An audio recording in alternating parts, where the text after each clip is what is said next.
Our girl is destitute. What conspiracy theory do you have? You're the Feyre. I'm Feyre. He hates Tamlin. He's also a bit of a petty bitch.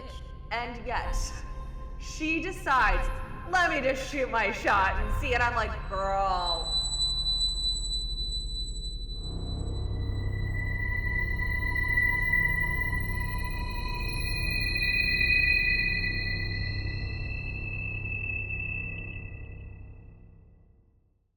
Hi, Cereal Squad. What's up, Cereal Squad? How are y'all? How you guys doing? Thanks for coming back. Thanks for listening. I feel jazzed. I'm energized. We took a hour-ish break in between, and I went and got a matcha, which, so nice. Like, I was telling Corryn before this, I'm very much a coffee girly. I think I mentioned this before. I'm like Colombian on my mom's side, so I feel like it's in my blood, you know? You have no choice. I have no choice in the matter. But I wasn't into matcha before, and like very recently, I mean, look, I live in LA. Yeah, I kind of feel like you'll be kicked out of the city if you don't like matcha. So before we get into today's chapter 25, I did want to bring up in our spoiler section specifically a really interesting TikTok comment we got on our, what was this? This was the TikTok I posted a few days ago about the Starlight pool that we talked about in the last episode, the ghost pool, if you will. Yes. Kelsey, whose TikTok username is ktilts_, wrote, this is devastating. I saw someone write a theory in a TikTok comment saying they believed Rhysand's sister was Tamlin's mate, and that's why the Starlight pool is in the Summer Court. So sad. So sad. And at first I was like, but then why would he help his brother and brothers and father kill her and Rhys's mom? I was talking to David about it, and he was like, what if it's like almost like a Lucian situation where like they were going to do it anyway, and so like he went to like make it as like merciful as possible, or try to stop them or something. Right. And that's like part of the beef him and Rhys have. Yeah. But I was like, oof. So thank you, Kelsey, for that theory, because that's a really good one. Ouch. There's a few theories about who Tamlin's like real mate is. I know we've talked about Elaine. There's one, I might do a TikTok on it at some point, but a lot of people, and this is another one I could totally see happening, is like Amarantha. Yeah. Was his mate, and like that's why he acts so differently after Under the Mountain. So there's some good ass theories out there. Yeah. So yeah. That one hurts. Yeah, right? Yikes. I read that, I'm like, if I have to be pained reading this, so does Corryn. Of course. We have to go through this together, obviously. Right? Of course. But wow, Kelsey. Thanks for that. No, I mean, actually, thank you. Like, yes, legitimately, thank you, but ouch. And I felt like this was a good episode to bring it up in, because this chapter cushions the blow. Yeah, exactly.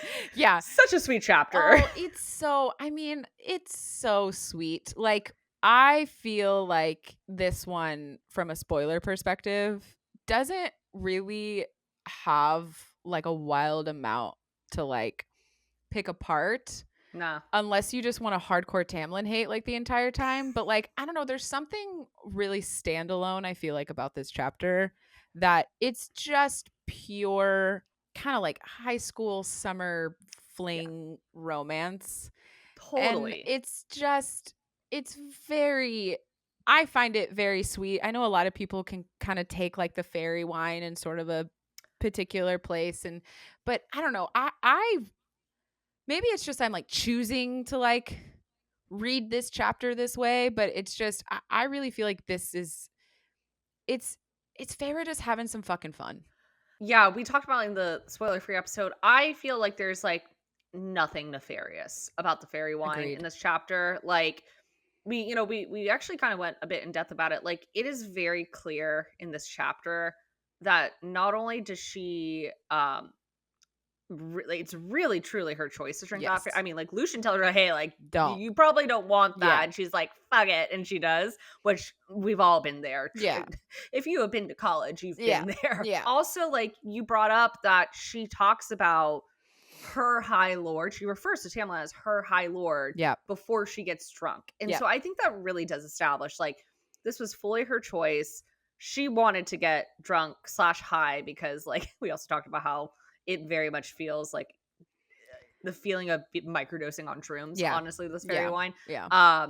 So yeah, I feel like this is like very pure vibes. Yeah. Nothing nefarious. This chapter actually will poke fun of Tamlin Yeah. for sure in this Yeah. episode. But this chapter actually I feel is one of the few chapters where it's like kind of hard to like hate on Tamlin. Yes. I agree, because also it's one of the few times that we see Tamlin just like experiencing pure joy, Yeah. because I realize, there's this whole portion, right, where she's like alone at the party, and like some of Yeah. my annoyance was just like, Tamlin, like how could you just like leave her in a slew of in this huge group of fairies, and she's like all by herself.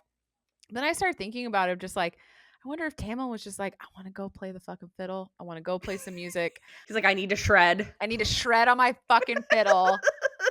Like, baby boy just wants to like play his music. And like any musicians out there, when you haven't gotten to like play your instrument in like a really long time, and play it in a sort of like unabandoned kind of way, when you get the opportunity to do that, like you're gonna take it, you're gonna do it. Oh yeah. And so I just kind of love this idea where he's just sort of like, I'm just gonna let her kind of mill about, and then I'm gonna play my fiddle.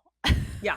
Look, as someone who has been right ditched by their partner, not David, different partner at the time, and it was a very opposite situation where I felt abandoned. Yeah. I was like, oh cool, I'm in this party where I know like 2 people, Yeah. and like you just ditched me.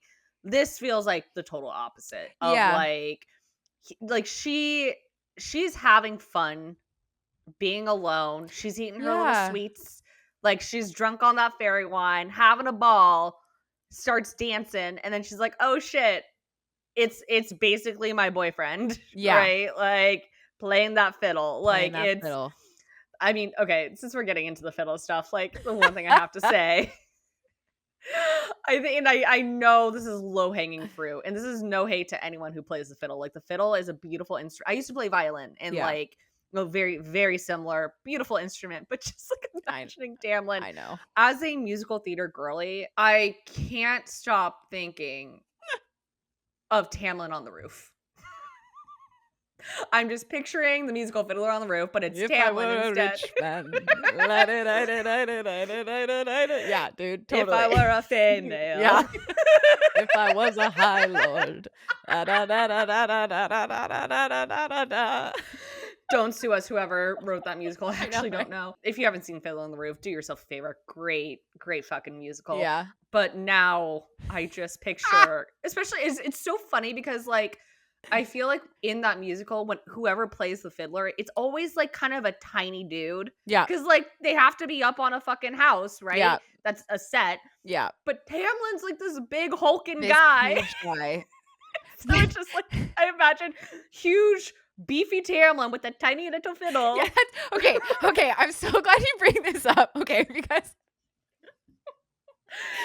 every time I think about him playing the fiddle, I'm like, is it a Tamlin-sized fiddle, or is it like a normal human-sized fiddle? I am choosing to. My headcanon is it's a human-sized fiddle. Yeah, so it's like, because he's like a huge, like he's like a really big dude, right? Like, yeah. If you like compare him to like Rhys, like he's like bigger than Rhys, isn't he?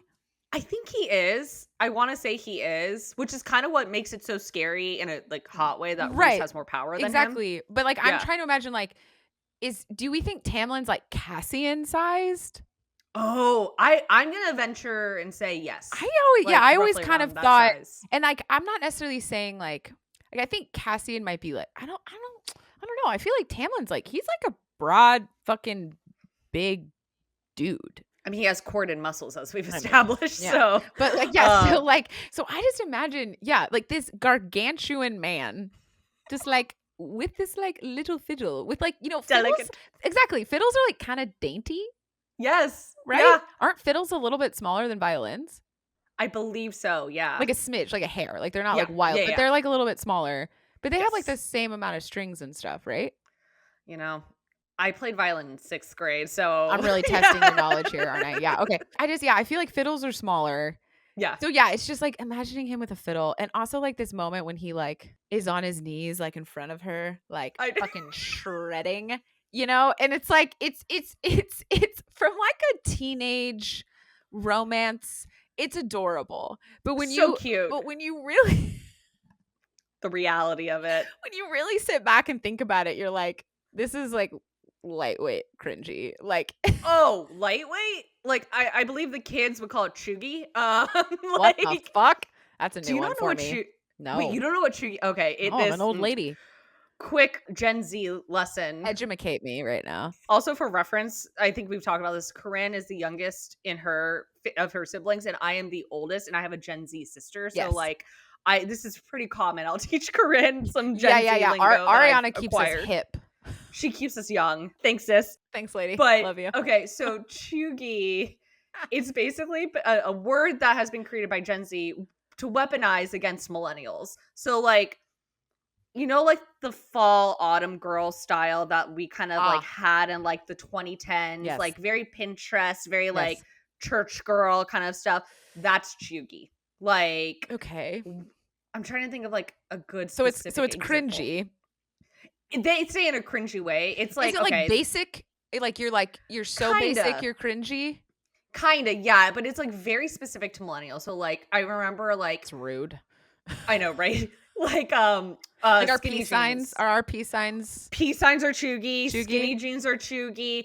Parting your hair on the side apparently is chuggy, which I've never. Off. Fuck off. Okay. Can I just say, by the heaven. way, one thing it's kind of fallen out of fashion to call things chuggy, thank God. And I think part of the reason I'm so proud of us millennials, and I see this as someone, I do not hate Gen Z. I actually love Gen Z quite a bit. But like, I've seen it, especially in recent months, that millennials are finally standing up for ourselves. And we're like, you know what? Yeah, we're cringe, but we're fucking free. Yeah. Like, we are fucking free. Yeah. We don't give a shit. No. If we're at the club with our hands up in the air, we're having a great time, but y'all are too afraid to even go to the club because you're afraid of like looking cringe. Yeah. So we're cringe, but we're free.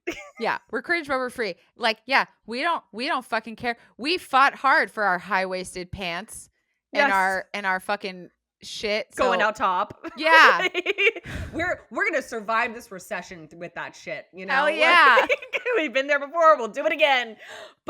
All this to say, so Tamlin on his fiddle on his knees is chuggy. Oh my God. Chuggy for sure. Like such an old woman. I think it's like, I'm not gonna say everyone, because I've learned a lot of people do not feel this way, but I feel like especially millennial women, those of us who grew up in like the soft core rock era with like bands like Dashboard Confessional and like Safety Suit and shit like that.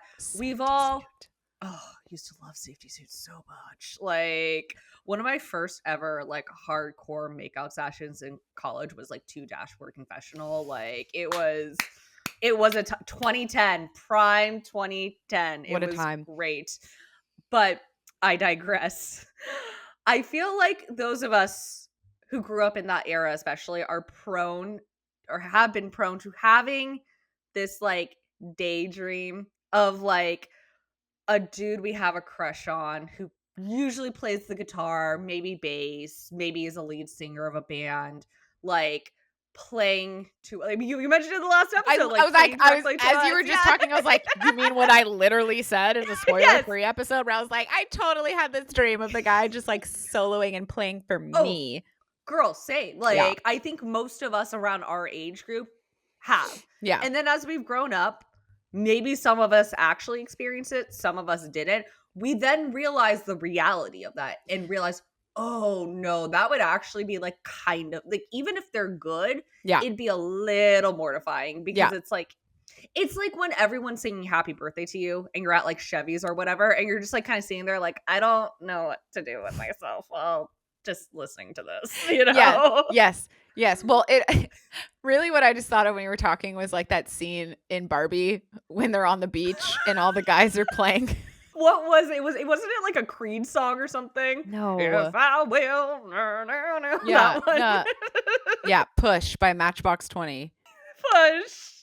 Like, that was such a perfect fucking scene. Oh, it was so good. It was so real. It encapsulated exactly this, right? Like, it's this dream world where, like, you think you want that, and then you realize, like, oh, it's terrible. We think we want this idea in theory, and Yeah. so somehow the men have gotten a hold of it, but it now has turned into, like, an ego, like, Yep. moment with the guys where we're all, because, like, I had this moment in college one time with a guy who was, like, trying to kind of, like, start something, and he had me over to his dorm room and started playing. He was like, oh, I just learned this song on guitar, like, can I play it for you? And I was like, sure. Like, it was weird because it just, like, we weren't in a space where, like, other people were like, I think it's one thing if there's music already going on and then people just, like, start playing and you're like, okay, because like I said in the spoiler free episode, I hung out with a lot of musicians in high school, so, like, often if you were going to someone's house, someone is playing music like that. It just That's just how it is. Kind of how, like, musical theater kids, you're just used to someone just breaking into song and everyone's joining along, you know, like, it's just normal. Yeah. But this guy literally, like, I literally feel like this guitar just, like, appeared out of nowhere. And I couldn't tell you what he played, but I just remember sitting there being like, this is so awkward. It's not doing what he thinks it is doing. It's actually doing the opposite. It's doing the opposite. And it also was like, he was okay, but it was also kind of hard because, like, this is when I get kind of snobby. I know what you're going to say. But, like, I was kind of like, yeah, I grew up in, like, a really musical family. I'm actually very musically educated. And I remember they're sitting there being like, you're kind of off pitch. And that chord progression was weird. And, like, well, like, I literally was sitting there, like, breaking it down in my head. And yeah. So, but luckily for Tamlin, he's good. And this is not the scenario. He's already a monk. He's already playing. And he starts soloing for Baby Girl. Well, and I'll say, like, I think there is a difference between, like, playing it, like, when it's just two people alone, and then, like, being amongst a band of musicians for, like, a party. Like, two separate things. Yes. And, like, it's not like he announced, like, this is for Feyre. Yeah, right? exactly. Like, he's like, this is for that girl right there. For a special lady out there. For a special mortal queen out there. Although, like, I could totally, like, I feel like Miss Fury Tamlin would do that. 100%. You know? Who knows what he would have done at the reception? Could you? Oh, I absolutely see Tamlin being one of those guys, and I'm kind of surprised he wasn't, like, who plays his own music while he's walking down the aisle. Absolutely see it. Like, Feyre's just, like, at the top of the stairs in her, like, fucking puffy ass gown, just like, I hate it here. I survived under the mountain for this. She really dodged a bullet. I feel like if that were to have happened, Reese would have come sooner. So, oh my God, absolutely. Absolutely. I feel like Reese would be like, nope, I'm shutting this down. Absolutely not. Shut this shit down. Yeah. But thank God it's a little more tame in this scene. Yeah, it's very pure. Like, it's cute. It's very, like, cute. I really have a hard time hating on him. Like, I think there's a lot of stuff to, like, make fun of Tamlin for, like, that in this chapter, but, like, I really have a hard time hating on them. I don't really want to, I think, is more what it is, because I don't see a lot of, like, issues with him in this chapter. Like, this really just feels so, like I already said before, which I very purposely was trying to not say this too much in the spoiler-free section, but, like, it feels very high school. It feels very summer break. Everyone's at a, you know, it feels like that bonfire scene in, like, those like, romantic teenage movies, you know, and it's this really cute romantic, like, it's sweet is what it is. It's not, like, to me, it doesn't, and I don't know if this is just because I know the story, but, like, it doesn't feel big love. You know what I mean? No. It feels very, like, sweet. It feels like young love is what it feels like. Yeah. I feel the because I've been kind of, like, having this weird experience of, like, you know, wanting to poke a little fun at him, but, like, not wanting to hate on him. And to me, this feels like, I don't know if you've ever had this, but, like, you know, remembering your high school crush, but not really, like, losing track of them, you know, after high school, not knowing what happened to them, and kind of being like, you know what? I don't want to know because I feel like I learned some stuff that just does not vibe with me. So let's just preserve this beautiful memory of high school where, like, they're just, like, perfect. Right. And we don't have to worry about Yeah. who they are now. No, you know? there's no need, because that No. crush had a time and a place Completely. and a purpose. My story's a little different because my high school sweetheart, we're still together Right. when we started college. So it's, it's a little different, but Yeah. I know exactly what you mean of like those Yeah. people that you maybe didn't have a relationship with, but like you had like Yes. a very sweet, cute night with them. You're like, Yeah. I don't need to know. I Yeah. just don't. Nope. We're just going to keep that pure image of high school in our Yes, heads. exactly. And that's Tamlin on this night. That is Tamlin on this night. One question I had. So at the beginning of this chapter, Yeah. on page 221, Alice mentions, she is telling Feyre what they're setting up for is the summer solstice. And she says, the main celebration used to be in the summer court, Yeah. but things are different, right? Right. Which we know what is happening. Correct me if I'm wrong, in Akawar, when Feyre comes back to blow up the spring court, Okay. they're celebrating the summer solstice again. So why is that celebration taking place in the spring court if the summer court is back? Because I'm pretty sure, correct me if I'm wrong, but isn't that where like she tricks Ianthe and Tamlin and everyone, where like there's like the light that's supposed to like beam down on Ianthe, and then she like maneuvers it in a way that it actually happens to her. I'm pretty sure that happens during the summer solstice. So I'm like, yeah. I did bring this up to David. He made a really good point of like, it could be that this is the first summer solstice after Under the Mountain. So maybe every court is celebrating it, and like the summer court might just have like their big old celebration or whatever. Yeah. But yeah, that kind of made me go like, oh, interesting. They do celebrate it again in the spring court.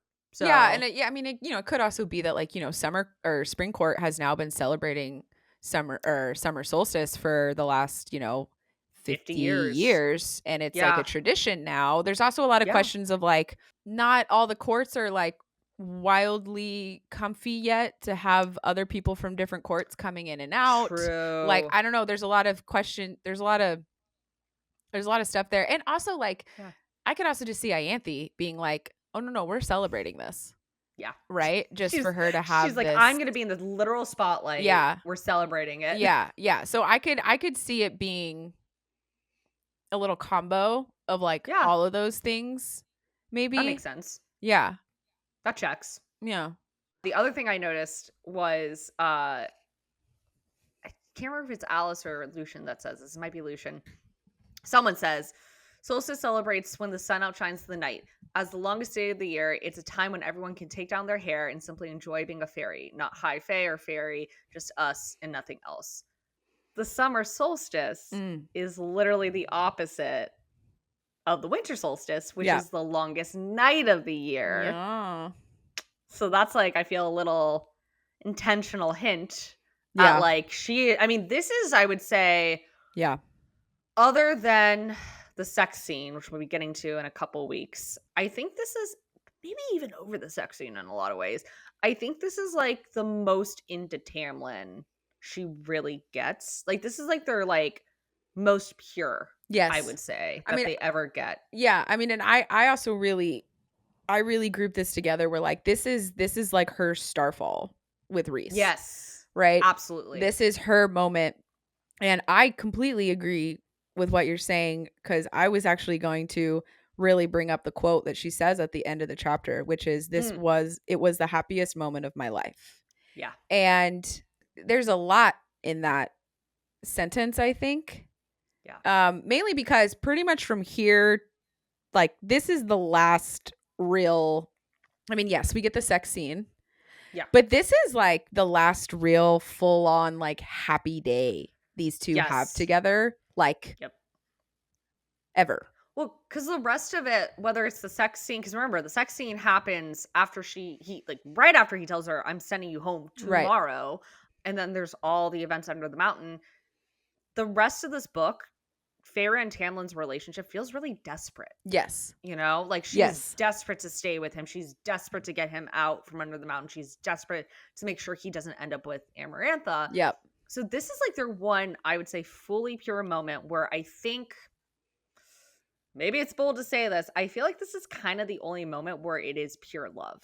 right? Yeah, no, I don't think it is too bold to say that. I really don't, because Yeah. I feel like there's a reason why so much of this chapter is Feyre being like, I brought it up in the spoiler free section of just, we get these little statements of her being like, I know my mortal heart is in danger.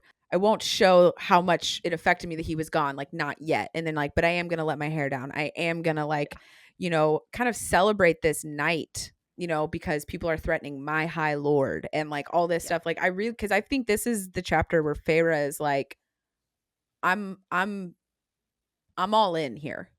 Whether she has said it or not, I just feel like that is the vibe of this chapter. And I also feel like the way Tamlin kind of lets himself go, it's also him kind of being like, I think I'm all in here too, And so I completely agree. I feel like this is the Feyre and Tamlin love joy chapter.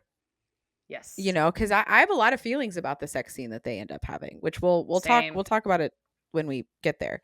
And I don't mean in like a problematic way. I just mean like it's not quite as satisfying. Which sorry. I said we'll talk about when we get there. We'll talk about when we get there. Blah blah blah. Stop. I agree though. Yeah. Like I do agree. Like it's But this feels extremely satisfying. This is very satisfying. It's giving all the little kind of beats that you want, right? Yeah. Like, because what I love too is that she has this whole dancing section before she even really like clocks Tamlin, right? Yeah. She's just having a good time. She's getting passed around through all these fairies, and she clearly feels safe, because there's never a moment where she's like, oh my God, who's dancing with me, right? Like she's just in it. She's just loving having it. A ball. She's having a great time, which like, come on. We all know that feeling when you are just in a space of like getting to just fucking dance your little ass off.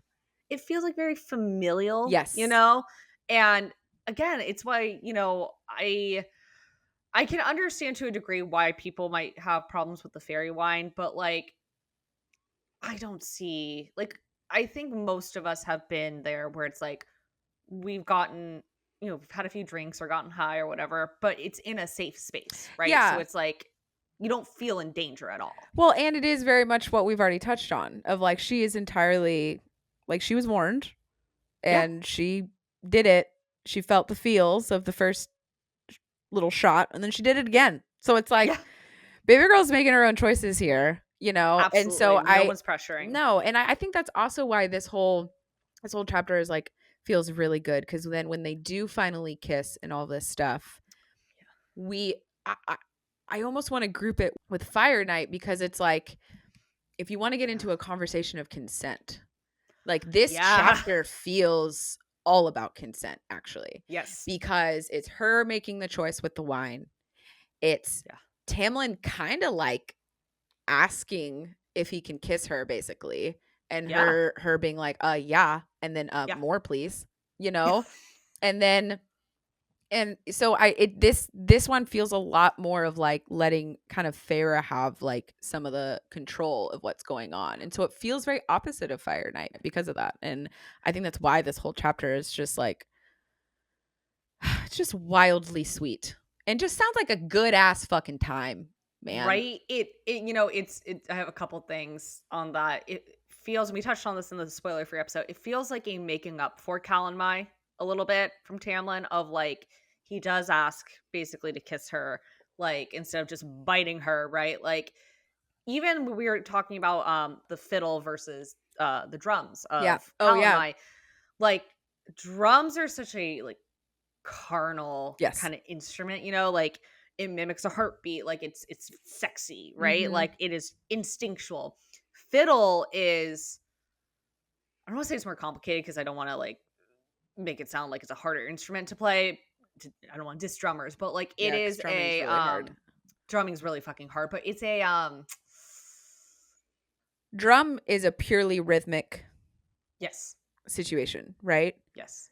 Fiddle has a lot more melody to it, right? There's a lot more melodic changes, I mean, yes, you can tune your drums to different notes and like things like that, but like fiddle is it's just a more melodic instrument, and so therefore it just sounds It's, you know what it is like drums are in every, okay, if you think about the Yes. drum as an instrument, it's in every culture, right? Yeah. And I think drums are a lot more like, I feel like drums are one of those instruments that are like very just natural for humans, It's if a that makes grounding. sense. It feels very grounding to the earth, I think drums Yes. do. It feels very like heavy and rooted and like and I think because Yeah. I think the reason why it's so common in almost every culture is just because you can literally make a drum out of anything. You just I hit was going to say, stuff.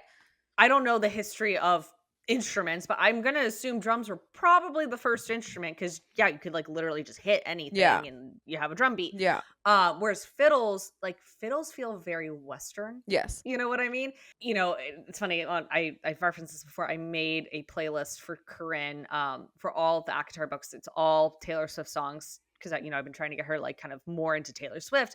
And the song I put for this part of Thorns and Roses was Today Was a Fairy Tale, which I'm pretty sure literally has a fiddle in it. Fiddle. Funny Yeah. enough, and it feel like fiddles are so often in fairy tale Yes. stories and movies and stuff like that. And it's this very like Western sort of concept of like this is what romance is, Yeah. right? Which like obviously it can be, but it's not universal, Yeah.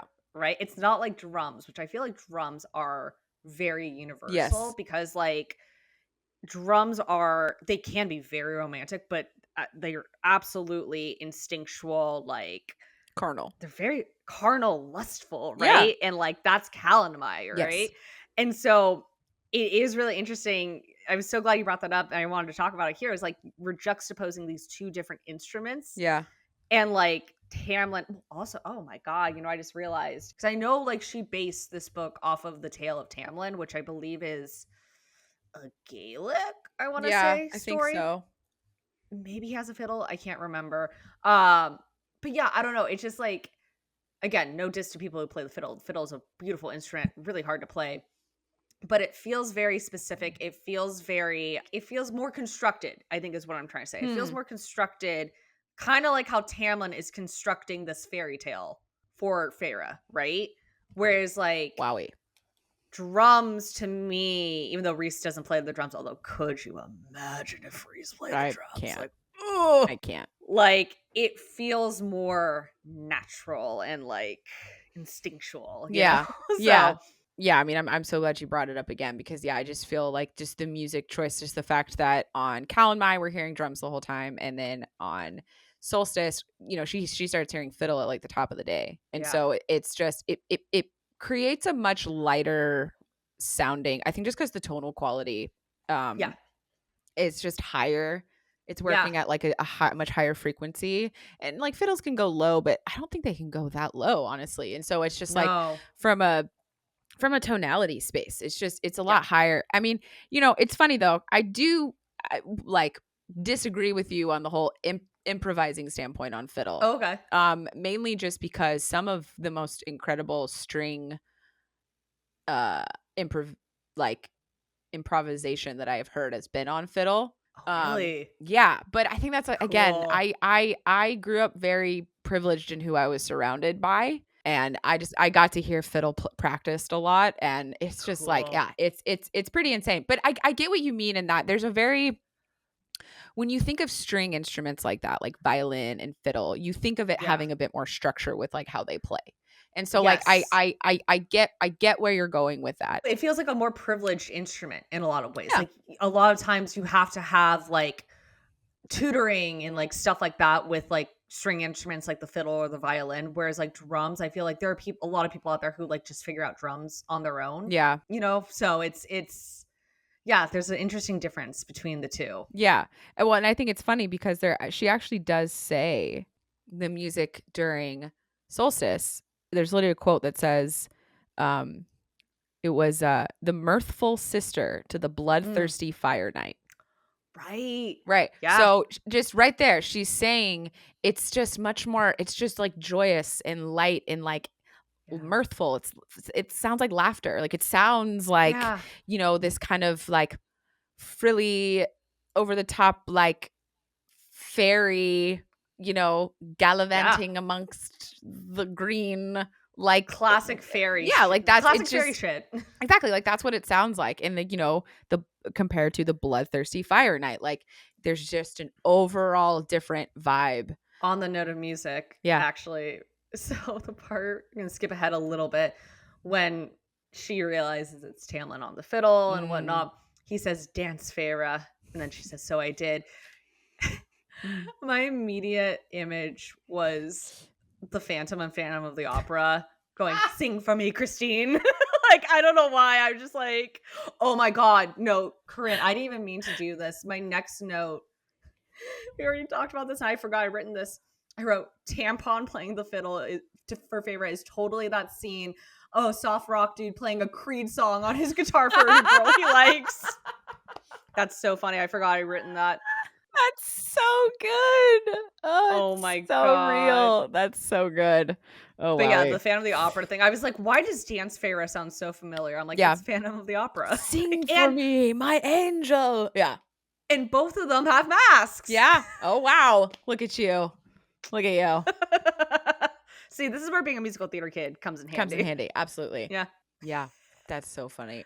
Okay. So I have this like really funny little moment of, okay. Yeah. So, when she first drinks the fairy wine.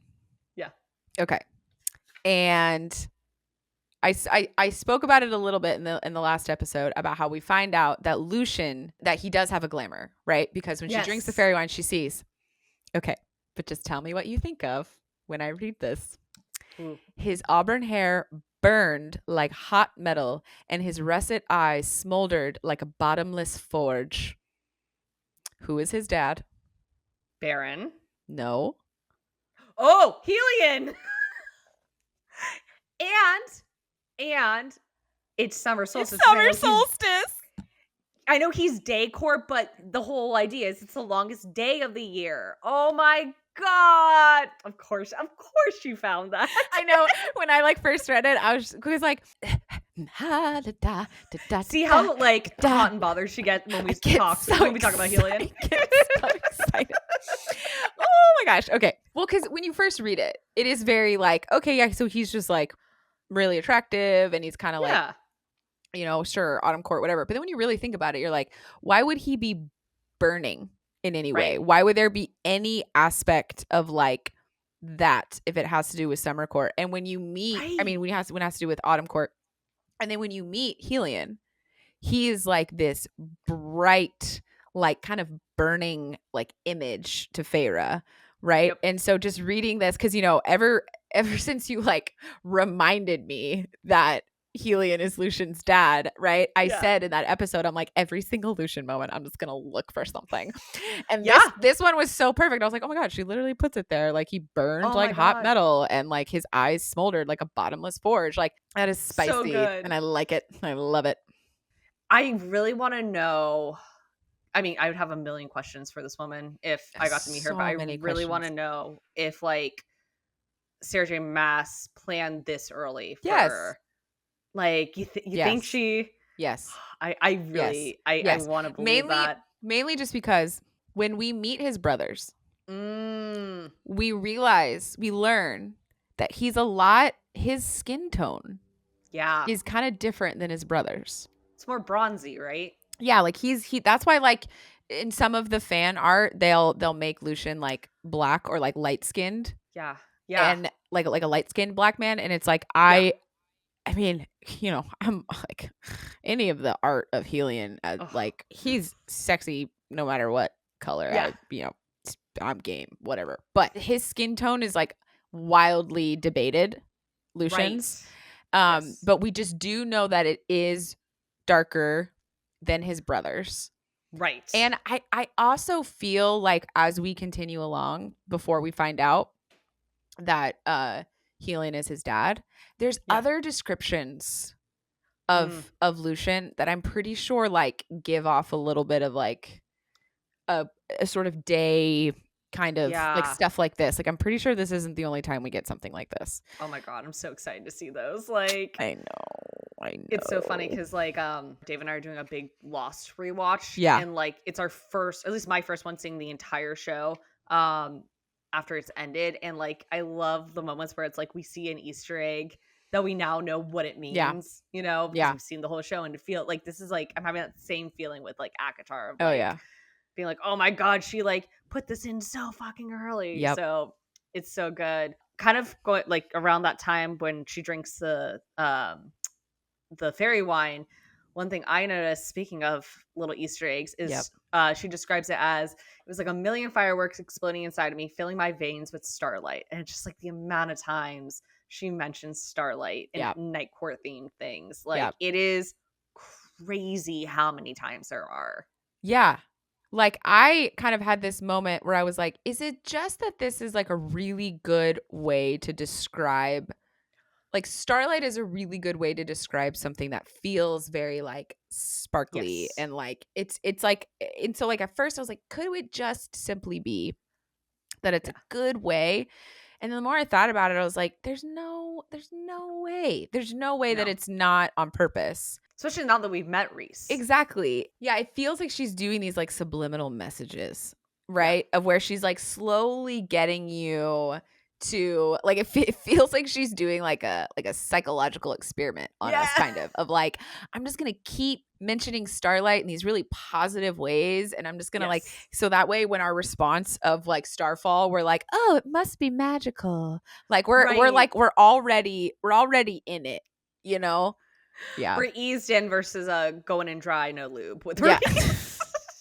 Jesus Christ. Look, we're starting to get to the smutty stuff soon. I feel like we can I mean, we are we're slowly, dear God, we are slowly getting there. Yeah, it's so funny. Like, I feel like when I tell people that I like read like Fae smut, yeah, I want to be like, but I am aware that ACOTAR really doesn't have a lot of spice in it. Like, that's what I mean. Like, a court of thorns and roses. Yeah. Like, really, it really, and I think that's another reason why this like book feels very like high school romance. Oh yeah, because I feel like the stuff that we get into later, like those are more experienced like sexual acts. They're more, you know, there's more confidence there. There's just like it feels far more adult. You know, we've talked about this in previous episodes. Like, it's established early on Feyre is not a virgin, right? She's been with Isaac before. So this is not her first time when she has sex with Tamlin. Yet it feels like weirdly virginal. It does. It really does. Which is, I think there is a level of like funness to that, you know? Like, yeah, like it's you know, you can get the high school feeling without like reading a book like, you know, like Twilight, where it's like there's like, well, I guess, and breaking down their sex, but like it's not. They cut away, right? Yeah. They cut to black when they actually like get to the sex part. Whereas we do get some description in this book. Yeah. It feels very like you get it for a book, right? That's all you need it for. Yep. And then we get to move on to the adult stuff finally. Yeah. This is like necessary for like Feyre's like personal growth. Just like whatever love you might have experienced in high school, and you know, maybe some of you are still with that person, and that's fucking rad. But like for a lot of us, our kind of high school love, like it had a time and a place, and it did need to end.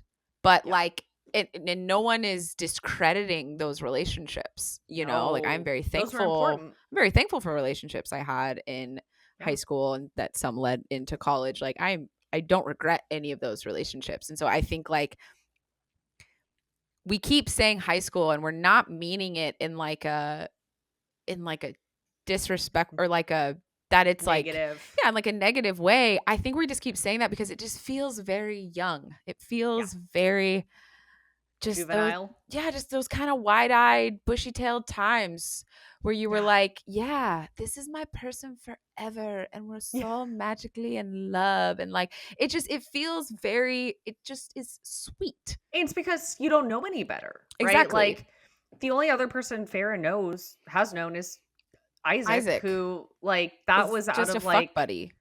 Yeah, just a fuck buddy. It's like that. It's that thing of like that's your neighbor in your hometown. That's all you really fucking have, right? Like, it's out of necessity versus like I actually want to be with this person. Yeah. And Tamlin is the first person, like, she, to a degree, will say chooses. I think, you know, there's Yeah. There's a lot there, but like I think she chooses him more than she chooses Isaac, right? Because she doesn't have to fall for Tamlin, Yeah. right? Like she does to a degree choose Choose. to. Now, mind you, she's manipulated into that. I That's was a gonna whole say, nother yeah, I feel like thing. we might be opening a sticky door there. I Yeah. get what you're saying. Like, Yeah. although what's kind of weird is now that you've said that, talk about two men where she sort of just had to like Settle.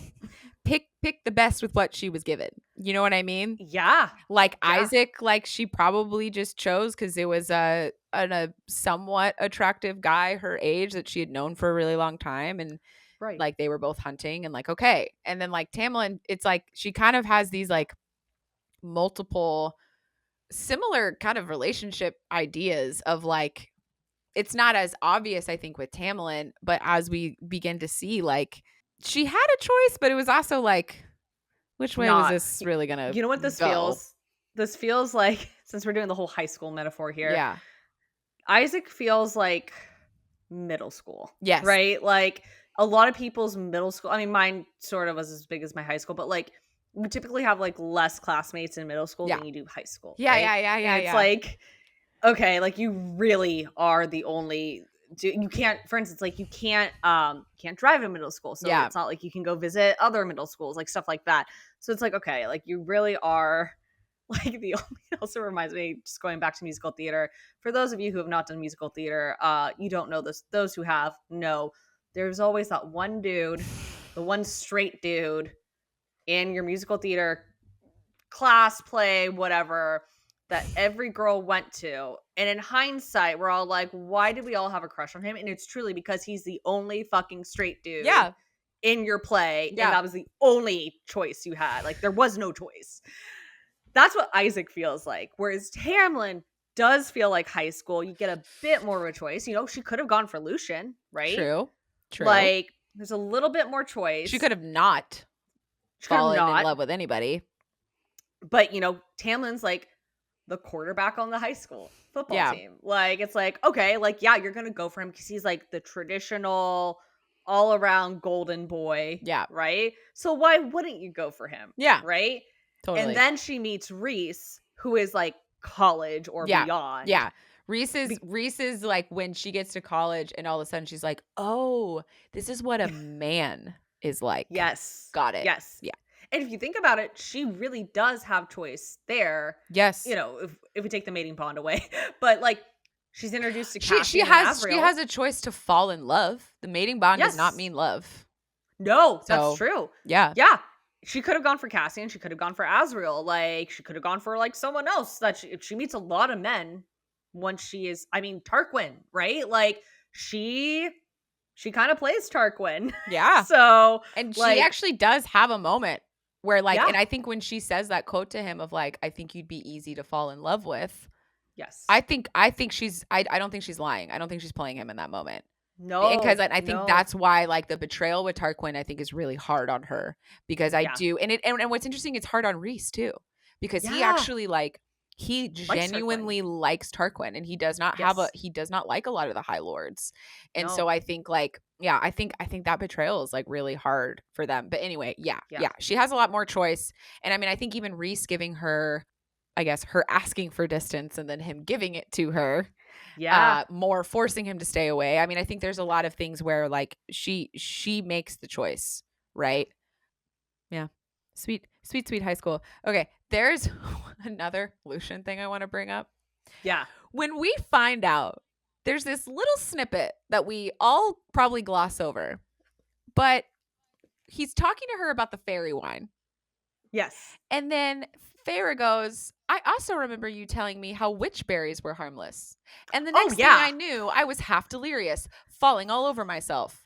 I said, recalling the afternoon from a few weeks ago. I'd had hallucinations for hours afterward, and Lucian had laughed himself sick, enough so that Tamlin had chucked him into the reflection pool. Oh my God. Like, fucking what a Lucian. That moment feels like... I know we keep doing these like references to high school and shit, but like they just work too well. It feels like your best friend's older brother. Yes. giving you edibles Yeah. and being like, oh, you could totally have this entire brownie. Yeah, you You'll should be totally eat fine. the whole thing. Yeah. You don't have a second one Yeah. too. Like Yeah. it feels like that. Yeah, it does, because it's this like weird thing where like, it's not nefarious, No. but it kind of is, but it's Yeah. not, but it kind of is. Right. And so you're like, what the fuck? Like, I literally wrote in my notes, I was like, Lucian let her drug herself. Real cool, dude. Like, what the fuck, bro? And like, it sounds really intense. She was hallucinating. Yeah. Like, it literally Yeah. sounds like she did some like LSD and didn't know that she was doing it, which sounds fucking terrifying. You know what it is? Like, it's nefarious in the way of like, as an adult, you realize like, oh, that was kind of fucked up. But like as a kid, yeah. You're like, haha, this is funny. Yeah. Like, No, totally. It's like a prank, but like kind of a bit of a fucked up prank in hindsight. But like no one got hurt. So it's like, okay, we're fine. Yeah. You know? Well, no, because like I actually did have a friend do that edible joke on me. No. Yeah. He made the cookies. So I think he thought that he really knew like how much I was eating. Yeah. And like I didn't get sick. Like it didn't turn bad, but it was one of those things that I remember that we actually like talked about later in life, kind of like I think one of those times when you're like in college and you go back home and you like see everyone during winter break kind of thing. And I think him and I talked about it, and he was like, yeah, I think about that now. And that was like really fucked up of me to like do that. And I was like, oh man, like we were young, we were stupid, like whatever. And he's like, yeah, but like that could have gone poorly. And I was like, yeah, it could have. Everything was fine. Like we were totally fine, and like it was like a little cookie and I had half of it, and he was like, yeah, I said, oh, I'm not feeling anything, and he's like, yeah, you should just eat the rest of it, and then I got so fucking high, and I was just like, bro, what the hell? And he was like, like I think he was high as fuck too. But yes, but I think it's exactly what you said. If it's that thing where when you're young and in the situation, like you don't think about how sketchy certain situations are until like you're older with hindsight. So yeah, but this little snippet that Sarah gives us of like, so good. Fucking I feel Lucian. all of us who have partaken in some kind of drug that has gotten you high, whether it's weed or something stronger, like we've all had one of those moments, where like you're inexperienced and you just like you take too much than you can handle because you just don't know. You just don't know. I mean, in this case, he literally says they're fine, to be fair. Yeah, to be fair. Jesus. Fucking Lucian. One thing I want to talk about is the end of this chapter. Yeah. Is when she says it was the happiest moment of my life. Like, I just wrote, girl, just you wait. Yeah. Like, and again, it goes back to like, I think all of us have felt like, whether it was like our prom or high school prom or like going on a date with someone for the first time, like you're like, this is the happiest moment of my life. And I think what I wonder with her is, does she think, is it going to remain the happiest moment of her life, or does she think life will get better? Right? I could totally understand why she might think it won't, because just the way her life has been so far, there haven't been many happy moments, right? And I think it's interesting that like right before this quote, she talks about how her dad had told her sisters, or told her that she should let her sisters imagine a better life, and she basically didn't think that was possible, and this is the moment that makes her realize it is totally possible. Right? So I think that's interesting, but it also like it makes me sad, because it's like, oh, like you think this is where you're peaking, like no, like you have so much more potential. And I mean, but I get it, like I totally get it, right? Like I think we talked about it in I think our last episode of like Feyre's kind of retiring here. Like this is her like 55 and older like community is the spring court. And as we see, she gets bored with that, right? Like she is 19. She has so much more life to live, especially after she turns into a fucking fae, right? Like so it's and I think that's the other thing is like it makes sense why she thinks this is like the peak of her life, because she is immortal at this part. Immortal, not immortal.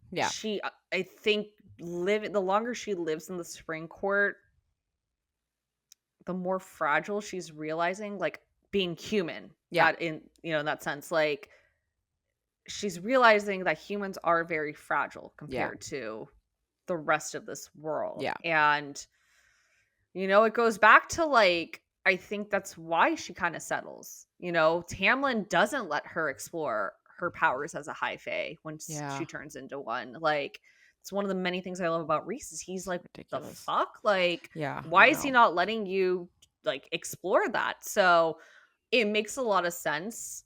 And there is like a sweet juvenile innocence to this line, but Yeah. there's also this like, when you've read the whole series, right?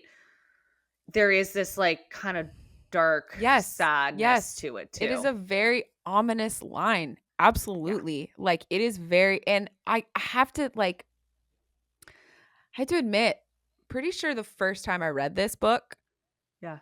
I felt a little weird. I remember when I first, because I Yeah. remember being like, wait, this is the happiest moment, but like, it's just Yep. starting. Yeah. So like, Yes. wait, what's going to happen? Like, I remember when I read this, I was like, oh my God, Tamlin's going to die. Like Yeah. that, when I first read this book, I read that line and I was like, oh, it's going to, because it Yeah. feels really interesting to end the chapter with that very short sentence. Yeah. And also, like, for some reason, I feel like this is going to make me sound really stupid, but for some reason, this is like the past tense. Yeah. Of course, she's telling us this story, right? Feyre is telling, so everything is in past tense, right? Right. But for some reason, the past tense ness Hits different. hits different in this sentence. Yeah. You're so right. It was the happiest moment of my life. Like, I don't, Yeah. there's just, it's got a weird vibe to it. And I do remember the first time being like, oh no, like, Yeah. it feels like it's going to go downhill from here. Because also Yes. the fact that their sex scene is after this statement, the fact, like, it just, Yeah. there's a lot, which of course you don't know that till later, but it's like, I'm flipping Right. back and forth between my like first time reader hat and my like experienced reader hat. And it's just like, Yeah. it feels like such an ominous line. No, you're absolutely right. And I can't remember how I felt about this line when I read it for the first time, but like there have been a few moments throughout this book so far, and I'm sure will continue, where like I remember reading it for the first, because like I read Mm. it much sooner for the first time than you did. Like it was like half a year ago that I Yeah. read this book for the first time, or the series. Mm-hmm. And I just remember like there were a number of moments where I was like, something in my gut was saying, Yeah. like, ugh, something's not right. And I think I ignored it because, like, Yeah. she purposely leaves us on to believe this is like her and Tamlin are endgame. Yeah. Right. And it's a good, this book is a really good test of people's instincts, Yeah. I think, because I think a lot of us have had certain gut feelings throughout reading this book for the first time Yeah. of like, there's something not quite right here, right? And this is one. And I think you're so right about the tense. Like, how writers play with tenses always fascinates me. Yeah. And even though, like you said, a lot of it, I mean, all of it's in past tense because Yeah. she's like telling the Right. story. There is, and like, I was not like an English major, so like, I'm a mere filmmaker who learns screenwriting. But I'd be so curious to have like maybe like a English major or someone like break down the sentence structure or something Yeah. like that, and like figure out like what makes this feel different So, yeah. than the others. Yeah, it really struck me this time. And it's funny because I Yeah. actually did want to ask you, but I feel like you've kind Yeah. of already answered that this already, but of just Yeah. like, what was your feeling? Because this is your first time rereading. Yeah. And like, I mean, I feel like you kind of have already told us how you feel about it, because I know how differently and how difficult some of the other chapters have been for you as your first time rereading. And Yeah. like, when you reread this one, like, did you feel icky, or was it like sweet? Did it kind of hurt Ooh. your heart a little bit because like what was your vibe? I think it definitely hurt my heart a little bit, and Yeah. it kind of brought me back to my own moments in my past where I thought like, oh, this is like the happiest, like this is like Mm, in a romantic sense, like before I met David, right? yeah. Like this is the happiest moment, right? Or like even like like silly things like it's maybe a little revealing, but like my first, like actually my first kisses, like both like my first peck on the lips as well, which was like during it was like with a fucking stranger during a fucking game of spin the bottle on a Yeah. friend's birthday. And then my first like makeout session with my first boyfriend, neither were very pleasant, to be honest. Because I was like young. I was like 13, 14 years old, you know, at the time, respectively. But at the time, right, as someone who's inexperienced, I'm like, this is amazing, awesome. right? Yeah. This is like the best thing I've ever had. And Yeah. then it's like you learn as you continue life, like, oh no, it gets so much better here on out. Hopefully for most people. It certainly did for me. But yeah, it felt very real, I think, in that way of like, I think a lot of us, whether in a romantic sense or otherwise, have been there where it's like, this is the happiest I'll ever be. And then something even better happens. And it's both there's both a beautiful thing to that, but also kind of like, depending on the scenario, at least, a little bit of a sadness to it. Cause it's like, especially when it comes to romance. Yeah, like, it's bittersweet. It's bittersweet, exactly. Like, you know, if like the next happiest moment of your life happens with someone totally different, like there's kind of almost like a mourning period to that, right? Yeah. You know, obviously in the next few books, we're going to get like pretty much through Frost and Starlight, like we're going to get these moments of Feyre reflecting back on her time with Tamlin and like kind of comparing it to like where her life is at that moment with Rhys and just everyone. Cause it's not, I think one thing people forget is it's not just Rhys that improves her life. It's the whole inner circle. It's like the whole group. Because, you know, Lucian's great. And Lucian literally eventually goes with her Ends to the up Night joining. Court. Yeah. You know, if you've ever had like different, like I've gone, you know, we talked about this recently, like I've gone through a lot of friend groups in my life. And friend breakups, so I would argue kind of in a lot of ways are worse than romantic breakups. And, you know, Feyre doesn't just lose Tamlin as a romantic partner. She loses him as a friend. Right? And there's something really devastating to that.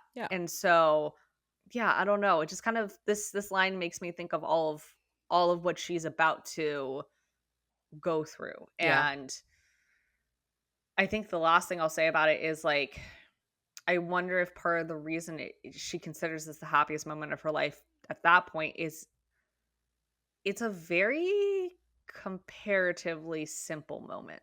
Like her life has been very much simplified, right? Yes. Things are a lot easier now. Yes.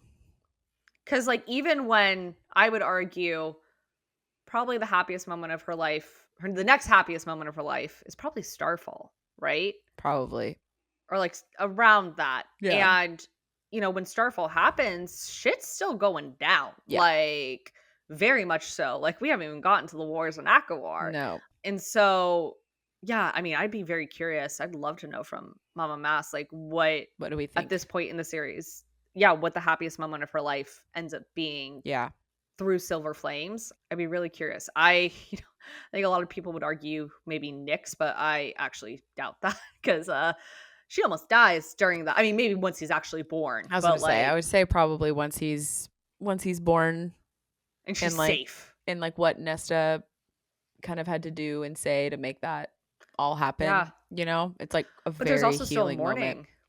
There's still a mourning, right? Of like, you know, her dad's dead. Like Nesta almost kind of sort of died in a way going through that. So even like her and Rhys's marriage, they have to get married in secret. Like, you know, there's a lot of stuff like and hey, they very well might be her happiest moments. Who knows? But like a lot of the happy moments she ends up having in later books are surrounded by conflict.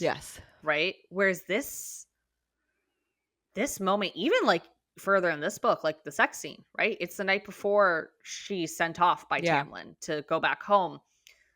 This might be the only romantic moment for Feyre in the series that is not surrounded by conflict. Which is sad. Yeah, it's also kind of the nature of fantasy books. Of course. You know, like this is when I start verging back into like logic land. Or like reality land where it's like, because I have these moments too where I'm just very like, God, everything's always so hard and blah. Like, why can't they just hang out? And it's like, oh, because you're reading a fucking book. Right. like storytelling is conflict. But this is why I love Frost and Starlight. Yes. A lot of people fucking shit on it. One thing I want to actually ask about, because I'm both confused, but I think I know the answer. And if it's what I think it is, it actually makes me really mad. So, obviously we've been talking a lot about when the next ACOTAR book is coming out. And you and I have always referred to as ACOTAR 6, right? Yeah. But I've seen a lot of people refer to it as ACOTAR 5. And I'm like, what? And the only answer I can come up with is they are not counting Frost and Starlight, which I think is bullshit. Yeah, I think it's bullshit too. Because, it's so good. Maybe they're not counting Silver Flames because it was Nesta as the main character, and maybe we're all thinking it's going to be Feyre as the main character, like Feyre's. But we don't know that for sure, and a lot of people think that feels going to be very a ballsy. Yeah, I think that's a very ballsy thought with what she's already done with this series. Like, I think that's a very, So, it means they're just being silly and not like, okay. Many people, I had the luxury, Ariel had the luxury, many other people had this luxury of that when we first read this series, all the books were already out. Yes. So you get to just binge read, right? Right. I could imagine the pain, you finish ACOTAR and you're just like, wowie. And then the next book is Frost and Starlight. Like, I could feel that disappointment. But in hindsight, if you because I remember when Ariel read it, and Ariel was very nervous like the whole time she was reading it. She was like, it's very happy. And I finally texted her being, okay, this is one of the few times that I'm going to be really spoily for you. But Ariel, nothing really bad happens. Right. This is a book where you get to just sit and enjoy being with your friends. So just enjoy it. Going back to what you're saying about being disappointed about, getting for those who read as the books are coming out, here's what I'll say. And I know not everyone who reads ACOTAR reads all the mass first, but I feel like at that point, a lot of people probably did. Frost and Starlight came out the same year as Kingdom of Ash. Oh. So if anyone's going to complain, I'm sorry. Off. The masterpiece that is Kingdom of Ash. Fuck off. Which that book is 800 pages or some shit like that? I cannot believe those came out in the same year. That's absolutely insane. She's insane. Insane. So it's she's writing her magnum opus. Yeah. Right? Seriously. And you're lucky to have gotten an ACOTAR We're novella. So lucky to have gotten Frost and Starlight at all then. That's insane. Yes. And also, it makes a lot of sense why it's so sweet and pure. Yeah. Because of, if you know the heartbreak. Mama Mass needed a palate cleanser. She needed a joyous, Oh, no, Kingdom of Ash, if you have not read Throne of Glass. Get to it. 1, read it. Yeah, get to it. But 2, mentally prepare your heart. So then to get Frost and Starlight, which is just like you said, a beautiful little Christmas story where you get to hang out with your friends, not worry about any wars or who's trying to take over what court or any of it. It is a gift. Yeah, it's a gift that we all fucking needed. Yeah, just just enjoy that. Feyre gets to start an art studio. I remember when I got to it, I was like, this was delightful. This was, there's the fight between Amryn and Nesta and Cassian and stuff. But just the stuff with Feyre and Rhys, it's just very sweet. And then, kind of ends with them being like, let's have a baby. Yeah. So little Christmas miracle. Little Christmas. Oh my God, does that make Nick's Tiny Tim? Just Merry Christmas to him. Merry Solstice Merry to all. Solstice to one and all. Oh my God. Wow. Well, on that note, this was, speaking of delightful, cute little stories, this was a really cute chapter. Yeah. Especially because next week, we're doing 26, which we can say it here because y'all have read it. It's our baby boy Rhys. Yep. Coming to the Spring Court. And I've read ahead. It is a very shockingly revealing chapter. I can't wait. I'm going to do the reading right after we stop recording. I'm really excited. Oh my God. Having reread it for the first time. Yeah. I was shocked how much is just plainly said in front of her. It's nuts. So read up, y'all. Mm-hmm.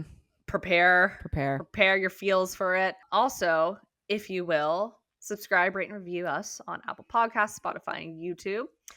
You can also find some really fun content where I really want to, like, once we're done with our big month of recording, I think I'm gonna like do some like theory TikToks that I'm excited about. Do it.